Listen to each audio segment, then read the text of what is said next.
তেওঁলোকে বহুতখিনি প্ৰতিশ্ৰুতি দিছিলে এতিয়া আমি দেখা পালো মানে 50% নহয় মানে 30% পোৱা নাই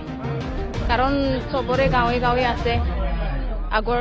যেটো মৃত্যু হোৱা আন্দোলন সময়ত বহুতখিনি মানুহ আছে এতিয়ালৈকে পোৱা নাই মানে এনে কথাবিলাক দি আছে প্ৰতিশ্ৰুতি বহুত দিছিলে কিন্তু কাম কৰাত ইমান দেখা পোৱা নাই আমি বৰ্তমান তো কাৰ্যকৰী কৰা হোৱা দেখাই নাই দিয়াই নাই পইচা গতিকে আমি আশা নকৰোঁ সেই পইচা যে পাম বা পাব আশা নকৰোঁ নাই দেখা আৰু বৰ্তমান নহ'ব আৰু সময়তো নাই ইলেকশ্যনৰহে কথা আছিল নেকি কাৰ্যকাল নহ'ল একেবাৰে তাও আমি বনোৱা দেখা পোৱা নাই যিমানখিনি আগৰ পুৰণা আছে এইখিনিয়ে চলি আছে কাৰণ আজি আমি টেট পাছ কৰি এনে বহি আছো এনেতো আমাৰ ফালে এইখিনি এৰিয়া ওদালগুৰি ডিষ্ট্ৰিক্টতো আমি দেখা পোৱা নাই স্কুল নতুন আহিছে নতুন বনাইছে এইবিলাকতো আমি দেখাই 3 বছৰ হৈ গ'ল চাকৰি দিম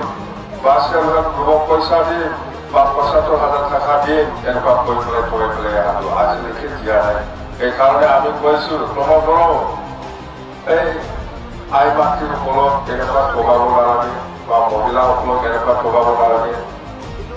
যদি এনেকুৱা ঠগাই থাকে সাপ লাগিব বুলি মই কৈছোঁ ক্ৰমশ 2টা লোকসভাত MP জিকিব দৰং ওদালগুৰিতো জিকিব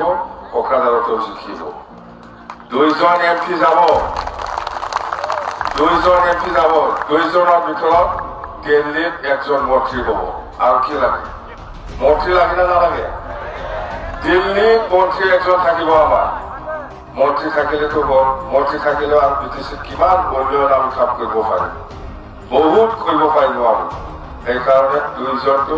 এই দৰং ওদালগুৰিত যুদ্ধটো কাৰ লগত হ'ব কংগ্ৰেছ বিজেপি আৰু BJP তিনকলীয়া যুদ্ধ হ'ব এই যুদ্ধত আমি 1 নম্বৰ পজিশ্যনত আছে এতিয়া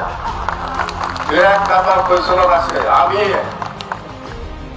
1 নম্বৰ পজিশ্যনত আছে সেকেণ্ডতে কংগ্ৰেছ আৰু বিজেপি সেকেণ্ড ইয়াতো অফিচিয়েল নাই ক্ষেত্ৰত নাই চাৰেণ্ডাৰ খেলিব নোৱাৰে বুলি ক্ষেত্ৰতো খেলিব নোৱাৰে বুলি দৰং ওদালগুৰি চাৰেণ্ডাৰ কৰিছে আমি চাৰেণ্ডাৰ কৰা মানুহ নহয় আমি খেলিম আৰু আজিৰ দিনত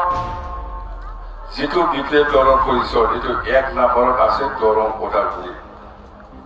কোকৰাঝাৰত যুদ্ধটো হ'ব UPPL আৰু BPF ইয়াৰ ভিতৰতো 1 নম্বৰ পজিশ্যনত কোকৰাঝাৰতো চাৰ্টিফিকেটহে ৰখি আছে ৱাগফাৰ এনে জিকি লৈ আছে কোকৰাঝাৰ ৰক্ষা কৰিব নোৱাৰে এইবাৰ কোকৰাঝাৰ এনে উইনা কোনো চিন্তা কৰিব নালাগে এইটো ৰিজাল্ট বাকী তাৰমানে ৰিজাল্ট আমি ৰখি আছে